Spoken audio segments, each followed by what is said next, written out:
Hello and welcome to the English Globe. I'm Adam, and I'm here with my co-host Julia. Today, we're diving into a very important and timely topic: the U.S.-China trade war. This topic has changed global trade, affected millions of jobs, and shaped the future of the world economy. If you've ever wondered why the prices of some goods are rising or why global companies are changing their strategies, this episode is for you. That's right, Adam. This podcast is made especially for English learners who want to improve their listening and speaking skills while learning about global affairs. We're going to talk in clear English, using short sentences and simple vocabulary. We'll also explain key terms and concepts as we go along. So grab your headphones, get comfortable, and let's begin our journey into the world of international trade.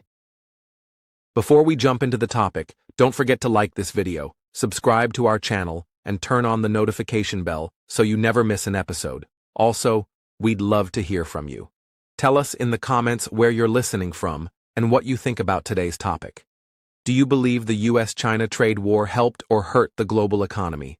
Let us know below. Let's start by understanding what a trade war is. A trade war happens when two or more countries put taxes, called tariffs, on goods they buy from each other. These tariffs make imported goods more expensive. Countries use tariffs to protect their own businesses and industries. But trade wars can also hurt the economy, increase prices, and create uncertainty in global markets. Exactly. The U.S.-China trade war is a real example of how two major powers can affect the world. It began in 2018 and is still having effects today. But to really understand why it started, we need to look at the history between the U.S. and China. Their economic relationship goes back many decades, but over time, problems started to grow. Let's look at how it all began. In the 1990s and early 2000s, China became the world's factory. It offered cheap labor, strong infrastructure, and an open door for foreign companies. Many American businesses moved their production to China because it was cheaper. This helped both countries at first. China's economy grew fast, and American companies made more profit. But it also created a big trade imbalance. What does that mean? A trade imbalance happens when one country buys more from another than it sells. The U.S. started buying a lot more goods from China than China was buying from the U.S. This made the U.S. economy feel weaker in some areas, especially in manufacturing. American workers lost jobs, and some towns suffered when factories closed. People began to worry. That's true. But the story is not just about money. The US also had concerns about how China treated foreign businesses. Many American companies said they were being forced to share their technology with Chinese partners. This practice is called forced technology transfer, and it made American businesses feel unsafe. They worried that China was copying their ideas. Another big issue was intellectual property. That means patents, trademarks, and copyrights. Basically, the legal rights to inventions, brands, and creative work. The U.S. said China was not protecting these rights. Some American companies said their designs and ideas were being stolen. All of these concerns grew over time and caused tension between the two countries. In 2016, Donald Trump was elected President of the United States. One of his big promises was to fix trade deals and put America first. He said that the US was being treated unfairly by China and other countries. In 2018, his administration began placing high tariffs on Chinese goods. This was the official start of the trade war. China responded with tariffs of its own. These actions shocked the world. Suddenly, many industries were affected, from farmers to tech companies. Consumers started paying more for everyday goods. Companies had to rethink their supply chains. And economists around the globe began warning about a slowdown in global trade. Everyone was watching. What would happen next between these two giants? In the coming sections, we'll explore these events in detail. We'll look at which industries were hit the hardest, how countries around the world reacted, and what this means for the future. We'll also talk about negotiations between the US and China and whether any agreements were successful. And finally, we'll discuss what's happening now and what comes next. So make sure to stay with us through all 10 sections of this podcast. Each part will help you understand this topic better and improve your English listening skills at the same time. We also want you to join the conversation. Please leave a comment telling us what you know about this topic or what questions you have. We'll try to answer as many as we can. And if you're enjoying this podcast so far, don't forget to hit that like button and subscribe to the English Globe. We upload everyday content about English learning and global topics. Listening to English podcasts regularly is a great way to grow your vocabulary and become more confident in understanding real conversations. Keep listening, keep learning. We're just getting started. In the next section, we'll explore the origins of the trade war, what caused the conflict, what each country wanted, and how the first steps of the battle were taken. This is where the real drama begins.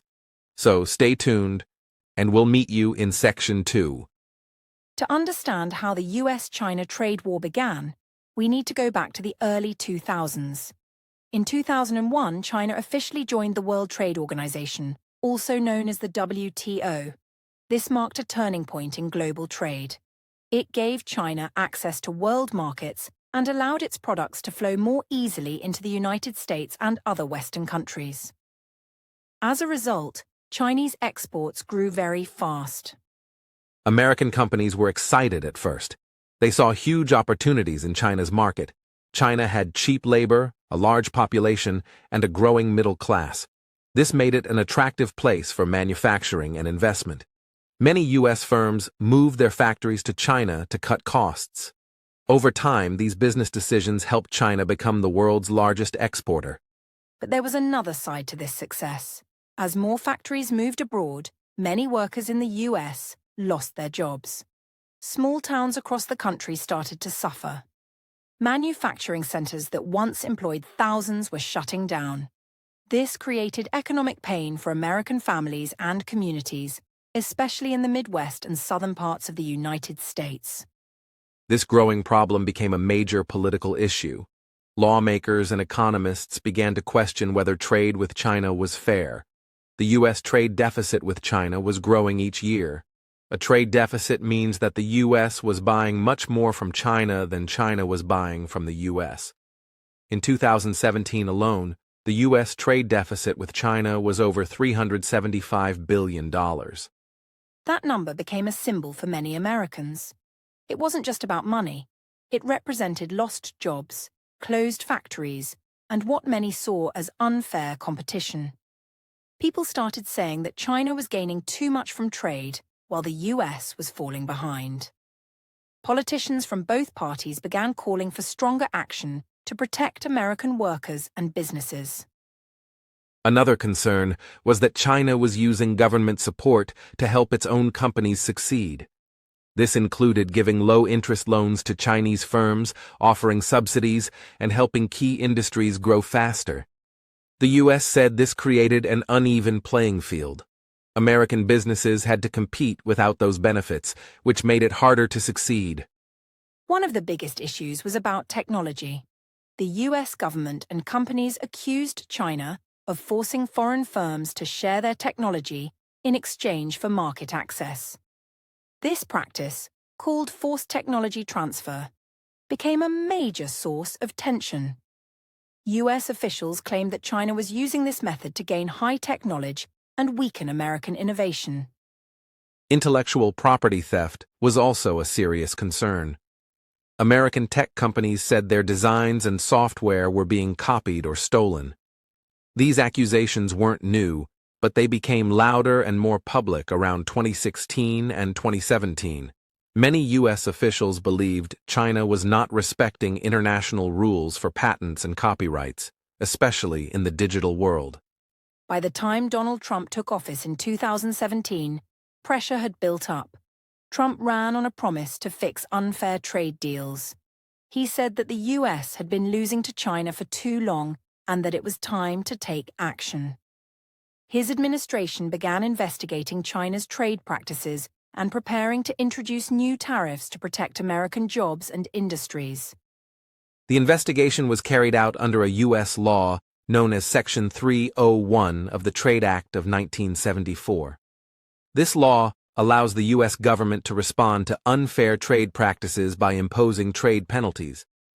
The Trump administration used the findings from this investigation to argue that China had engaged in unfair trade and that tariffs were necessary to restore balance. In early 2018, President Trump announced tariffs on imported solar panels and washing machines, many of which came from China. These were the first signs of what would become a much larger trade battle. Shortly after, the U.S. imposed tariffs on Chinese steel and aluminum. China responded quickly by placing tariffs on American goods, such as pork, wine, and fruit.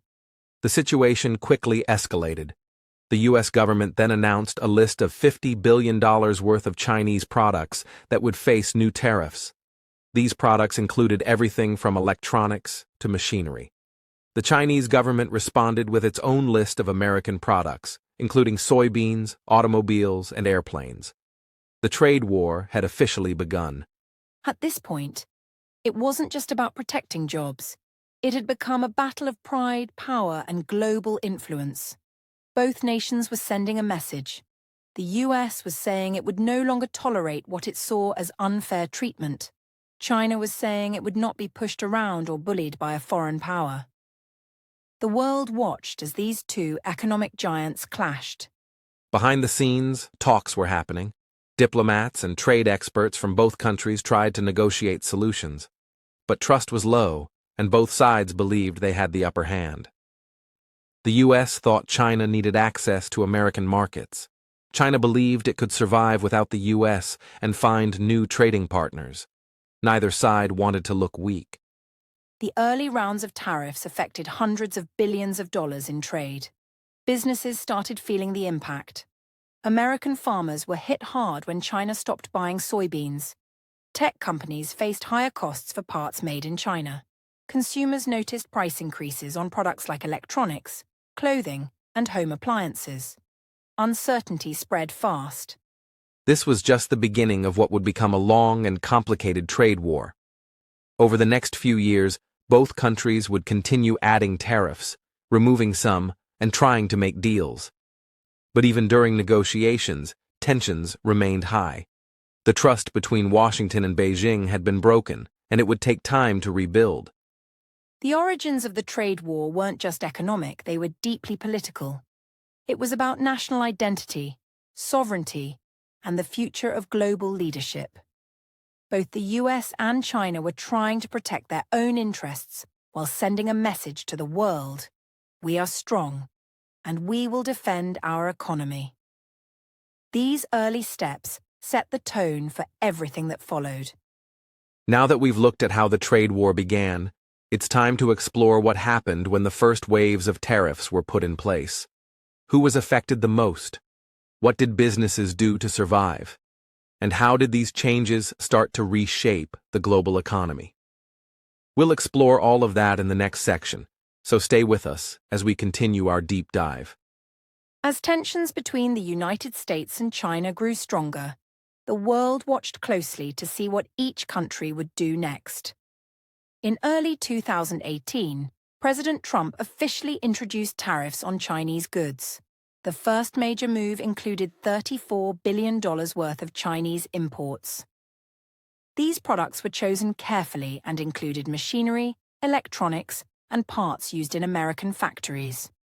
Tariffs are basically taxes placed on goods that are imported from another country.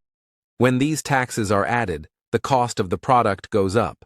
For example, if an American company buys machine parts from China, a tariff will make those parts more expensive. The idea is to make imported goods less attractive so that people buy products made in their own country instead. The Trump administration believed that tariffs would hurt China's economy and force them to change their trade practices. They thought Chinese companies would lose business, and the Chinese government would have to come to the negotiating table. But China did not back down. Instead, they responded with their own tariffs on American goods, especially targeting agriculture. One of the most targeted areas by China was American soybeans. China is one of the largest buyers of U.S. soybeans, and many American farmers depend on these exports. When China added high tariffs to soybeans, it became too expensive to import them. Chinese companies started buying from other countries like Brazil. This left many U.S. farmers in a very difficult situation. China also placed tariffs on pork, dairy, fruit, and wine. These were not random choices. They were selected because they affected rural areas in the U.S. where many of Trump's political supporters lived. The goal was to put pressure on the American government from inside its own borders. This strategy created political and economic tension throughout the country. Back in the U.S., consumers started to feel the effect of the tariffs too. Many of the goods targeted were items that people use every day, such as washing machines, refrigerators, and electronics. Because companies had to pay more to import these goods, they often passed those extra costs on to the customer. This meant higher prices for many basic household items. American businesses were also struggling. Companies that relied on Chinese parts had to choose between paying more for supplies or finding new suppliers. Both options were expensive. Some businesses delayed production, while others started raising prices. Small and medium-sized companies were hit especially hard because they didn't have the money to absorb the losses. The electronics industry was among the first to feel the shock. Smartphones, laptops, and computer parts became more expensive to produce. Even companies like Apple were affected. Although Apple designs its products in the U.S., many of its parts and assembly lines are based in China. The new tariffs made it difficult to keep prices low while maintaining profits. Auto manufacturers also faced big challenges. Cars are built using parts from many different countries. A typical car may have its engine from one place, its electronics from another, and its metal body parts from China. When the cost of parts from China went up, so did the cost of producing cars. As a result, prices for new vehicles increased in the U.S. market. To reduce the impact on businesses and farmers, the U.S. government provided subsidies and financial support. Billions of dollars were given to help farmers who lost Chinese customers. While this money helped in the short term, it didn't replace the long-term business relationships that were damaged. Many farmers still faced uncertainty about their future. In the meantime, companies began looking for new countries to buy from. Vietnam, India, and Mexico became popular alternatives. Businesses started moving their supply chains to avoid tariffs. This process, however, was not easy. Changing suppliers or factories takes time, and some countries couldn't offer the same level of production quality or speed as China.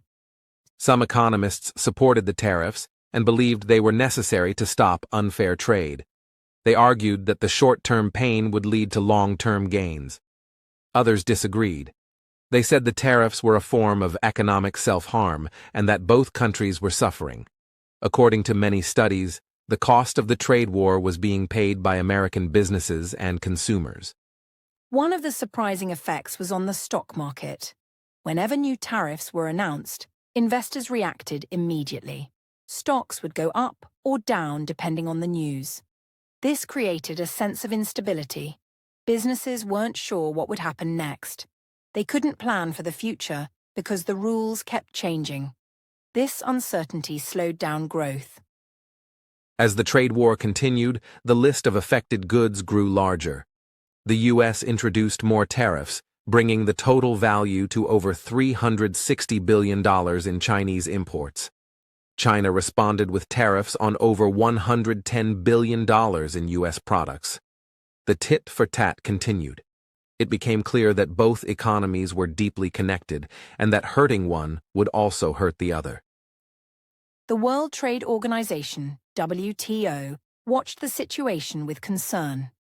As the main organization that oversees global trade rules, the WTO warned that the trade war could damage the international system. If countries stopped following rules and started using tariffs as weapons, global trade would become less stable. The WTO also received complaints from both the US and China. Global supply chains started to change. Companies realized that depending too much on one country could be dangerous. Many started to diversify. Instead of relying on China for everything, they began spreading their production across multiple countries. This process, called decoupling, became a major trend in the business world and continues even today. Although the first waves of tariffs were meant to protect American industries, they also revealed how interconnected the world economy had become.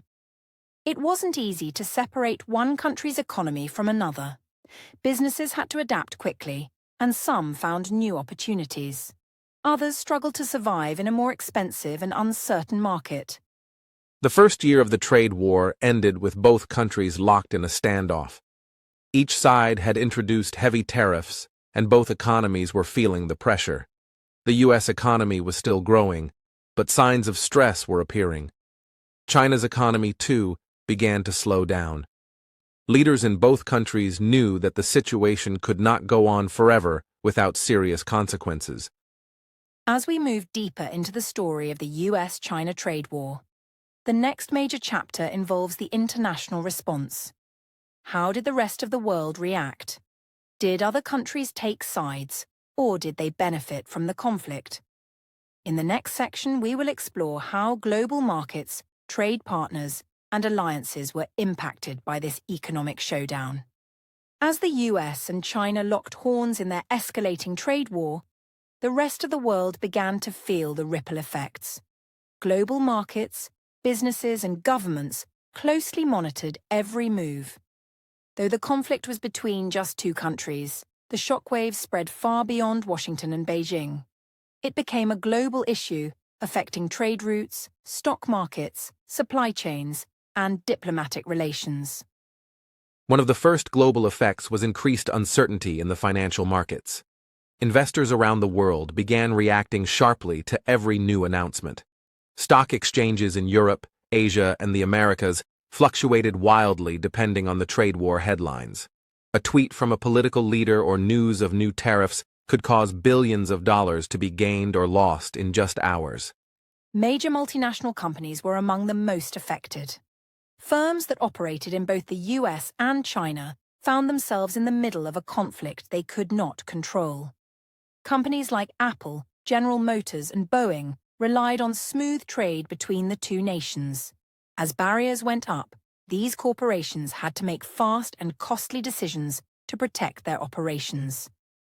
Countries that depended on exports to China or the US also started feeling pressure.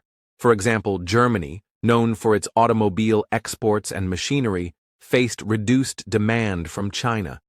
Countries like Australia, South Korea, and Japan watched the trade war carefully, knowing that their own economies were deeply connected to both of the world's largest markets. Interestingly, some nations saw new opportunities. As the US and China taxed each other's goods, businesses started looking elsewhere. Countries like Vietnam, Mexico, and India became attractive alternatives for manufacturing and sourcing. These nations welcomed the chance to expand their trade and attract foreign investment, benefiting from companies shifting operations out of China. Vietnam, in particular, experienced a sharp increase in exports. Many companies moved production there to avoid Chinese tariffs. The country became a winner in the short term, but this also brought new challenges. Vietnam had to expand its ports, roads, and labor force quickly. Not all nations were ready for such a sudden rise in demand, and growing pains became visible. Meanwhile, the European Union tried to walk a careful path. The EU supported rules-based trade and voiced concerns about the growing use of tariffs. At the same time, European leaders saw the conflict as a chance to push their own trade deals forward.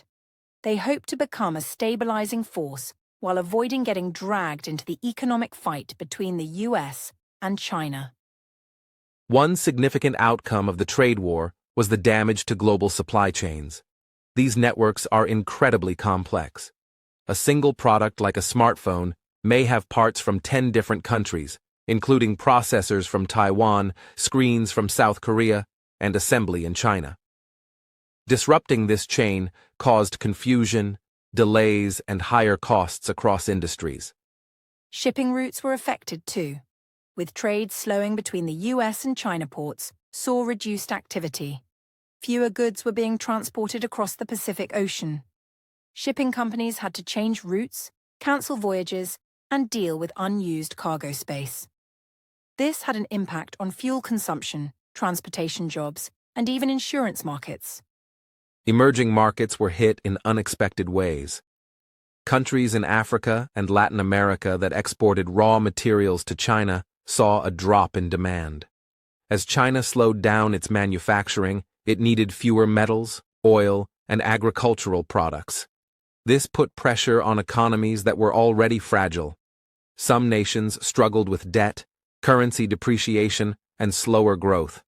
The trade war also raised fears about a larger economic slowdown. The International Monetary Fund, IMF, warned that the ongoing tariffs could shave billions off the global GDP. They estimated that global growth could slow by more than 0.5% if the conflict continued.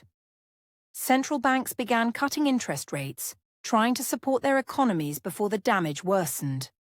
Small businesses around the world were unsure how to react. Many lacked the resources to change suppliers or redesign products. They had to pay more for imported goods and struggled to pass those costs on to customers. Some closed down, while others tried to survive by cutting jobs or reducing production. The trade war became a test of resilience for the global business community. The World Trade Organization, WTO, found itself under pressure. Both the US and China filed complaints against each other. The WTO tried to mediate, but the trade war exposed its limitations. The organization's ability to resolve disputes quickly and enforce decisions was questioned. Some experts began calling for reforms to the WTO's structure and power. The conflict also created diplomatic challenges. Countries had to choose whether to support one side, stay neutral, or find a way to benefit. Some nations strengthened their ties with China to take advantage of investment opportunities. Others sided with the US on security or political issues. The trade war changed the dynamics of global alliances and relationships. International companies became more cautious. Many started reviewing their risk strategies and created backup plans. The idea of just-in-time supply chains, where companies hold minimal inventory to save money, was replaced by a new model. Businesses began to build just-in-case strategies, keeping extra stock and working with multiple suppliers to reduce future risk. One of the biggest lessons from this period was that global trade is fragile. A disagreement between two countries could disrupt production, shipping, pricing, and jobs across the planet. Nations learned that they needed to be more self-reliant, and companies learned that efficiency was not enough. Flexibility and adaptability became the new goals in international trade. Despite the chaos, there were some positive effects. The trade war sparked innovation. Companies invested in automation, robotics, and artificial intelligence to lower costs. Governments reconsidered their trade policies and searched for new partnerships. Regions like Southeast Asia grew in importance as global players looked for new places to invest and grow. By the end of the second year of the trade war, the global economy was reshaped in many ways. Trade patterns had shifted, business models had changed, and the world was watching closely. Would the US and China continue their standoff, or would they find common ground? The uncertainty remained, but the effects were already being felt around the world. Next, we'll focus on how the trade war specifically impacted the US economy. From farmers in rural towns to big tech companies in Silicon Valley, the effects were wide and varied. We'll explore how businesses, workers, and consumers in America responded to this historic conflict. The US-China trade war was not just a story about tariffs and diplomacy. It was something that touched the lives of everyday Americans. From farmers in the heartland to CEOs in skyscrapers, people across the country started to feel the pressure. This section will explore how the trade war affected key sectors of the American economy and what it meant for workers, businesses, and consumers. Let's begin with the farming industry.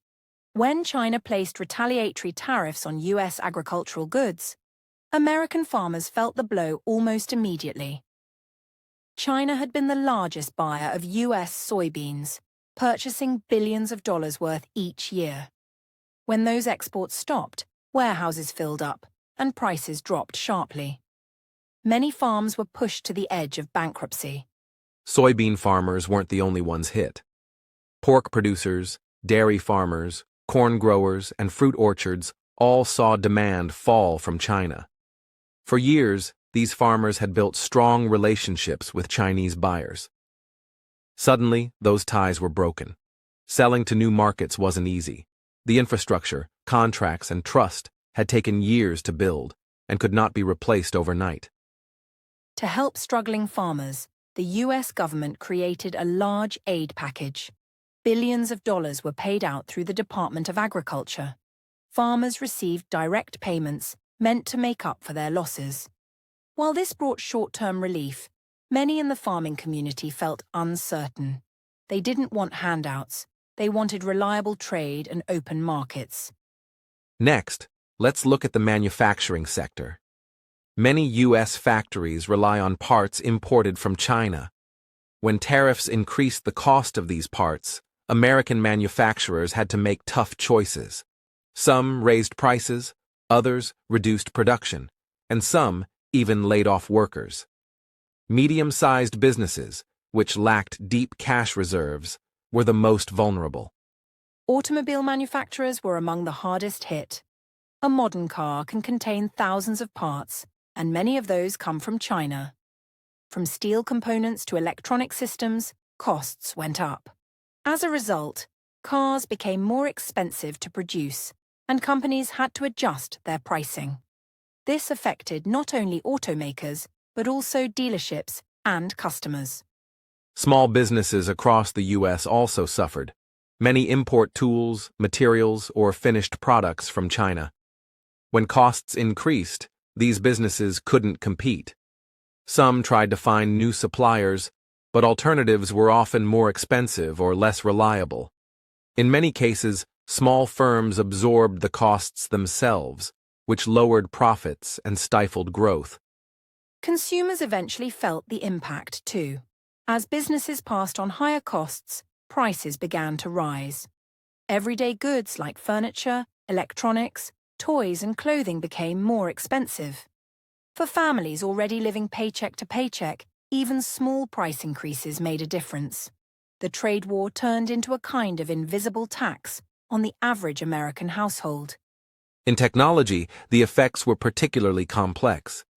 Tech giants like Apple and Intel design their products in the U.S., but much of the production happens in China. When tariffs were placed on electronics and components, tech firms faced tough decisions. Should they move production elsewhere? Should they raise prices or reduce margins? Every option came with risks. The construction industry was also affected. Many building materials, including steel and aluminum, are imported from China. As tariffs pushed up prices, construction projects became more expensive. This impacted everything from home builders to highway construction crews. Public projects sometimes had to be delayed, and private developers had to revise budgets. Retailers like Walmart and Target had to walk a fine line. They sell large amounts of imported goods, many of which come from China. With rising tariffs, they had to decide whether to increase prices or accept lower profits. Some stores raised prices quietly, while others warned customers about the reasons behind the changes. Either way, the customer experience changed. Wall Street also reacted to the trade war. Stock prices often dropped after tariff announcements and rose on news of negotiations. Investors disliked the uncertainty.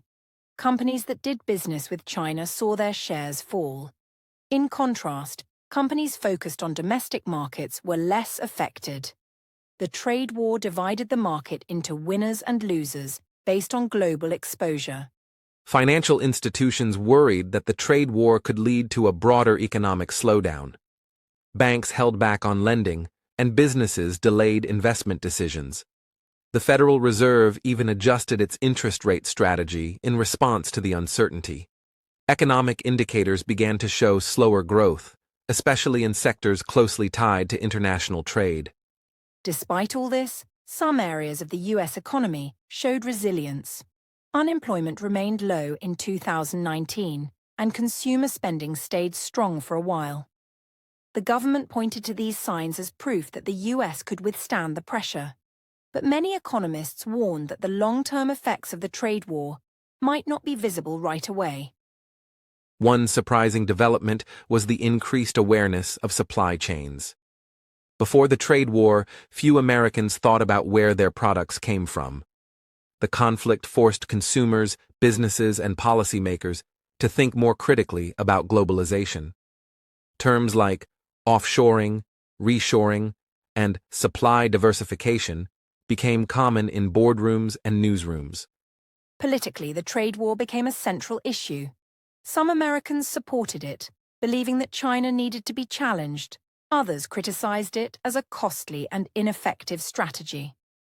In rural areas, especially among farmers, opinions were mixed. Many supported the goals of the trade war, but were frustrated by how long it was taking to see results. Educational institutions also followed the conflict closely. Business schools studied it as a real-time case study. Economists wrote papers, debated outcomes, and advised governments. The trade war was more than just policy. It became a classroom lesson, a campaign talking point, and a global experiment in economic power and national interest. As the trade war continued, many American companies began making long-term changes. Some moved production to Vietnam, India, or Mexico. Others redesigned products to avoid tariffed components. A few even brought manufacturing back to the US, though this process was slow and expensive. The goal was to reduce risk and gain more control over their operations. In summary, the impact on the U.S. economy was wide-ranging. Farmers lost markets, manufacturers paid more for materials, consumers faced higher prices, and businesses dealt with uncertainty. The government provided support, but it could not shield everyone. The trade war tested the strength of American industry and revealed both its weaknesses and its resilience. Next, we'll turn our attention to China. Just as the US faced major challenges, China also had to deal with slowing exports, economic shifts, and rising pressure from global markets. We'll look at how China responded and what changes it made to protect its economy during the trade war. As the trade war escalated, China began to feel the economic pressure deeply. For decades, China's economy had been growing rapidly, driven by exports and manufacturing. But when the US imposed tariffs on hundreds of billions of dollars of Chinese goods, China's export-driven growth slowed. Factories faced rising costs, and many businesses had to rethink their strategies.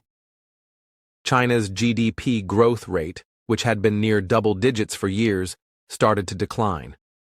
The tariffs made Chinese goods more expensive and less competitive in global markets, especially in the United States. This affected key industries like electronics, machinery, and textiles. Many Chinese factories had to reduce production or close, leading to job losses and economic uncertainty. The Chinese government quickly moved to respond. Beijing introduced policies to stimulate domestic consumption and reduce reliance on exports. It promoted dual circulation, a strategy to balance internal demand with international trade. This shift aimed to make China's economy less vulnerable to external shocks like tariffs or trade restrictions.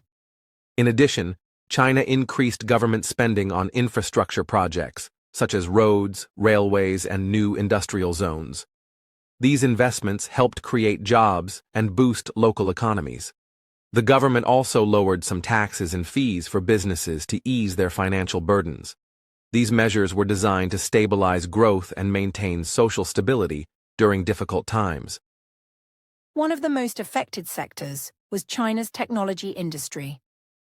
US restrictions and tariffs targeted Chinese tech giants, including Huawei and ZTE.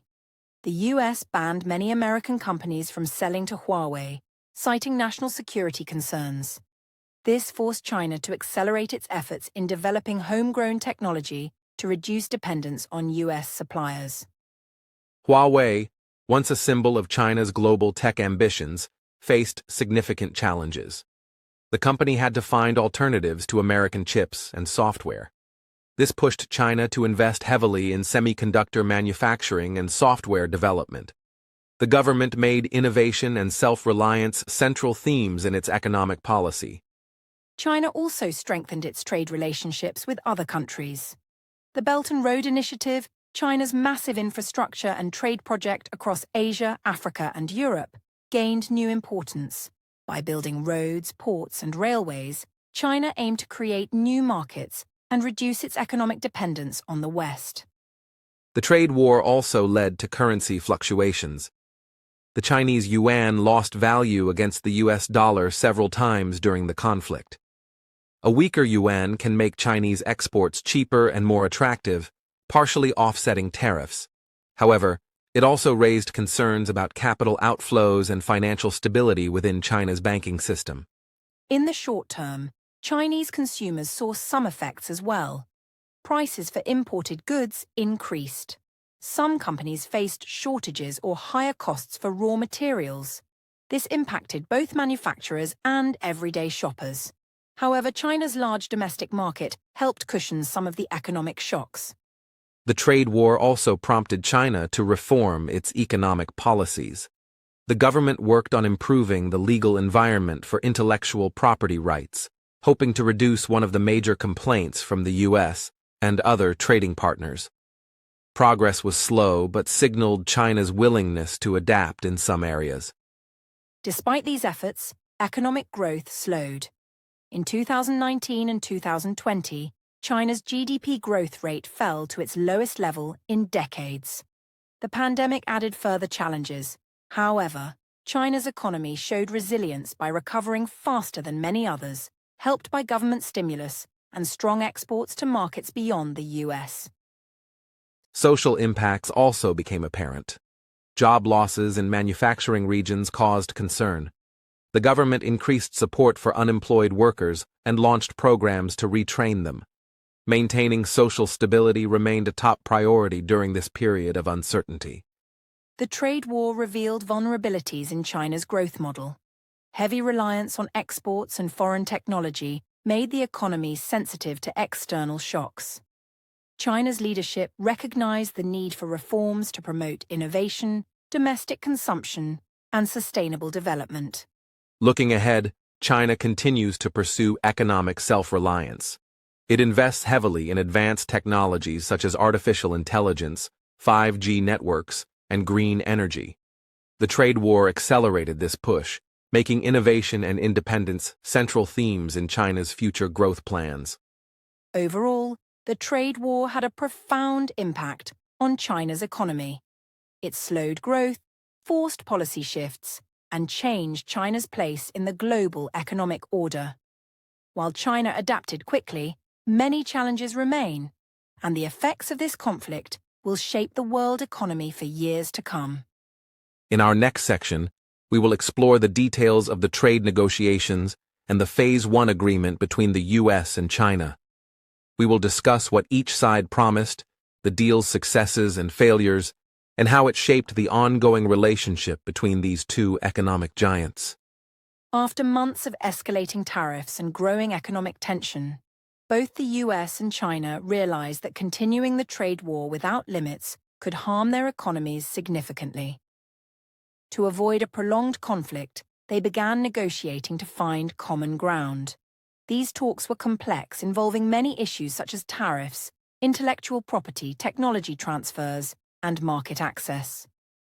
Negotiations between the two countries were difficult and slow. Both sides wanted to protect their own interests and showed little trust in the other's promises.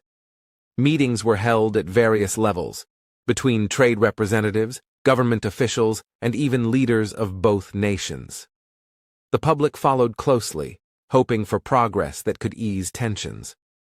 In January 2020, the two countries signed the so-called Phase 1 trade agreement. This deal was seen as a partial truce, not a full resolution. Under the agreement, China committed to purchasing more American goods, especially in agriculture, energy, and manufacturing. The US, in return, agreed to reduce some tariffs and delay planned increases. One of the key points in the deal was China's promise to buy an additional $200 billion worth of U.S. goods over 2 years. This was designed to help American farmers, manufacturers, and energy producers by opening up more of China's vast market. The agreement also included commitments on intellectual property protections and technology transfer. The deal also addressed some concerns about currency manipulation. China promised not to devalue its currency to gain trade advantages. This was important because previous yuan weakness had raised fears of unfair competition. Both countries agreed to work together to promote fair and transparent currency practices. However, many critics argued that the Phase 1 deal was limited in scope. It did not address some of the biggest issues, such as China's state subsidies for its industries or the long-term structural reforms needed for fair trade. Some also questioned whether China could meet its purchase targets, given market realities and the impact of the COVID-19 pandemic. The timing of the deal was also significant. Signed just weeks before the coronavirus pandemic spread globally, the Phase 1 agreement gave both countries a pause in their trade conflict. It created a window of opportunity for economic recovery, though the overall tensions remained. The deal was more about de-escalation than a complete solution. Implementation of the Phase 1 deal faced challenges. Trade flows were disrupted by the pandemic, making it difficult for China to meet its commitments. Some American farmers still struggled, and tariffs on many Chinese goods remained in place. Enforcement mechanisms were limited, relying mostly on consultations rather than penalties. Despite these limitations, the deal showed that negotiation was possible. It set a framework for future discussions and helped reduce some of the uncertainty in markets. Both sides used the agreement to claim partial victories. The US emphasized increased exports, while China highlighted improved intellectual property protections. Experts continue to debate the long-term effects of the Phase 1 deal. Some see it as a stepping stone toward a more comprehensive trade agreement. Others believe it was mostly symbolic and unlikely to resolve deeper tensions. The trade war itself has evolved into a broader competition over technology, security, and global influence. The Phase 1 agreement also influenced global trade policies. Other countries watched closely, adjusting their strategies in response. The deal highlighted the challenges of managing economic rivalry between the world's two largest economies and raised questions about the future of globalization. In the months following the agreement, talks about a Phase 2 deal began, but made little progress.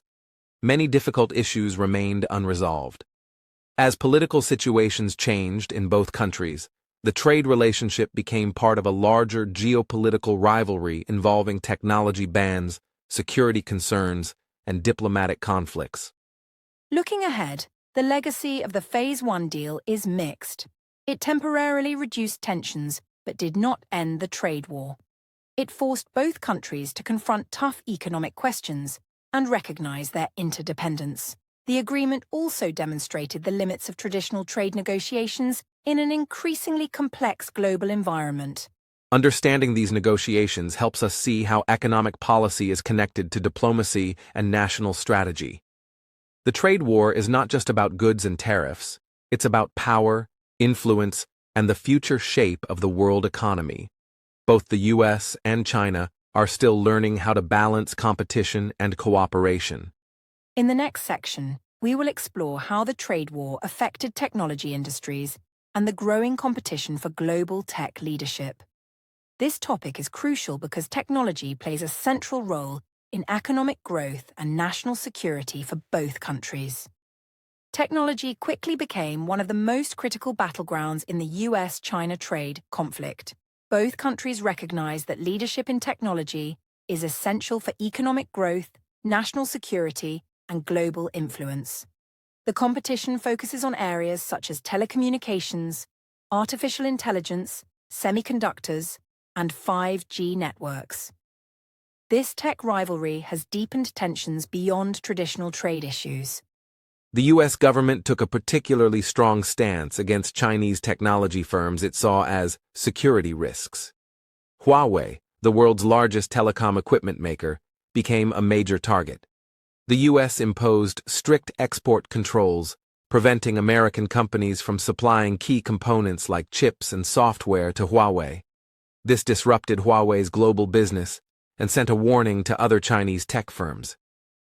These restrictions on Huawei were part of a broader strategy to limit China's access to advanced technology. The US also placed other companies, such as ZTE, on blacklists and tightened controls on semiconductor exports.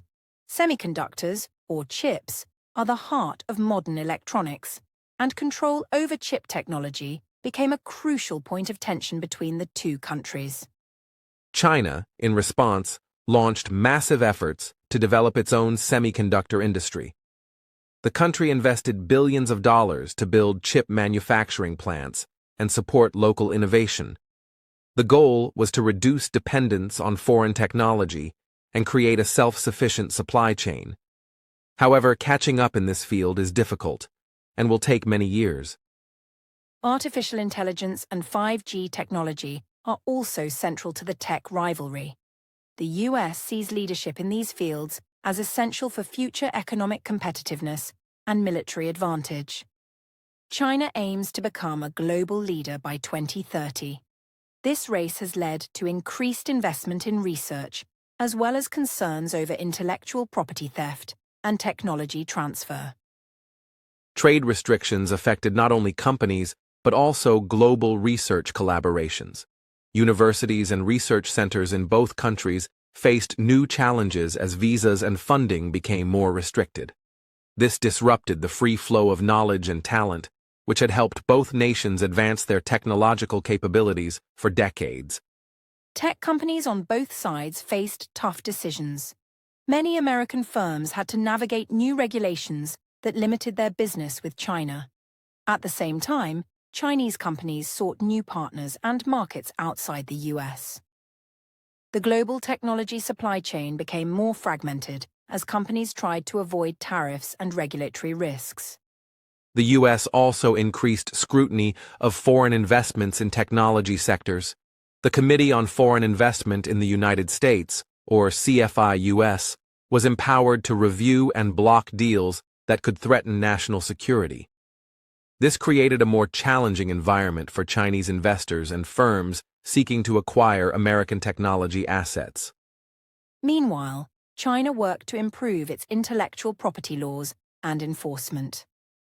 While critics argue that more progress is needed, these efforts are partly aimed at addressing one of the main complaints from the US. Improving IP protection is also crucial for China's own innovators and businesses to thrive globally. The tech conflict has also raised questions about the future of globalization. Some experts predict a tech decoupling, where the US and China develop separate technology ecosystems. This could mean different standards, supply chains, and platforms for products ranging from smartphones to the Internet of Things. Such a decoupling would have major implications. It could slow down innovation, increase costs, and create barriers for global companies. Consumers might face limited choices and higher prices. Governments would need to manage the political and economic risks of dividing the global tech landscape. The trade war's impact on technology extends beyond economics to security and geopolitics. Both countries see control over critical technologies as essential for defense and intelligence. This has led to increased government involvement in the tech sector and tighter regulations. International allies of both countries have also taken sides or tried to balance interests. Some countries banned Huawei from their 5G networks, citing security concerns.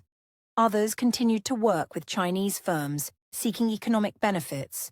This has added complexity to global technology cooperation.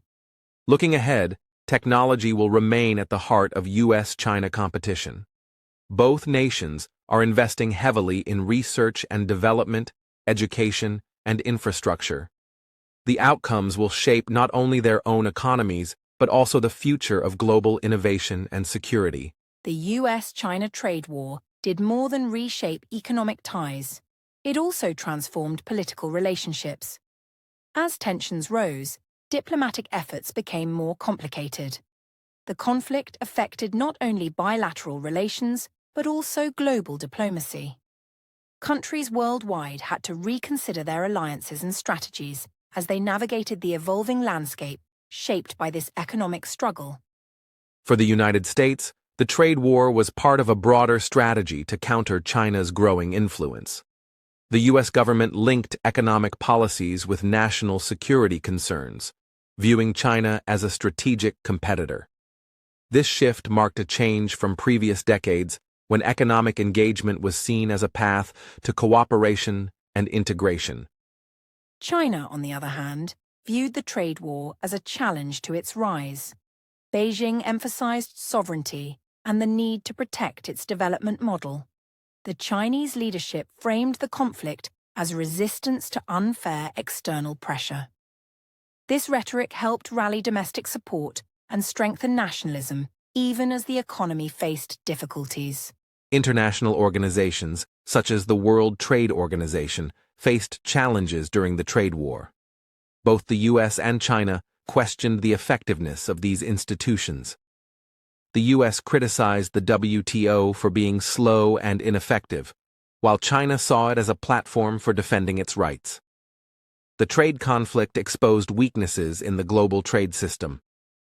Allies of both countries were put in difficult positions. Some traditional U.S. partners, including members of the European Union, were hesitant to fully support America's hardline stance. They were concerned about the risks to global trade and preferred multilateral solutions. Meanwhile, some nations strengthened ties with China through initiatives like the Belt and Road. The trade war also affected diplomatic negotiations on other issues, such as climate change and security. Cooperation between the U.S. and China on global challenges became more difficult. Mutual distrust grew, limiting the ability to work together on problems requiring joint effort, including pandemics and nuclear proliferation. Regional tensions in Asia intensified. The trade conflict overlapped with disputes in the South China Sea and Taiwan Strait. Countries like Japan, South Korea, and Australia had to balance their economic interests with security alliances. This complicated regional diplomacy and increased the risk of misunderstandings or conflicts.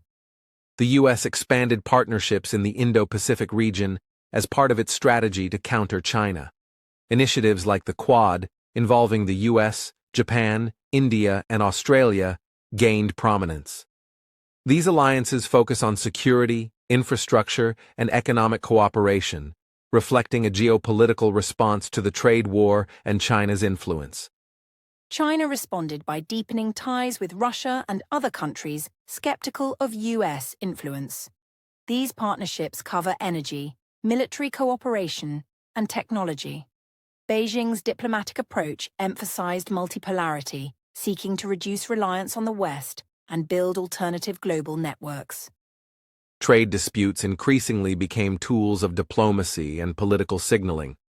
Tariffs and sanctions were used not just for economic purposes, but also to send messages on issues like human rights, technology control, and territorial claims.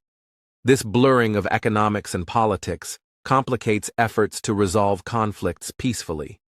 Public opinion in both countries hardened. Nationalistic sentiments grew as media portrayed the other side as a threat. This made political compromises more difficult, as leaders faced domestic pressure to appear strong. The trade war became a symbol of broader competition over values, governance, and global leadership. In the global arena, countries began to reconsider their economic strategies.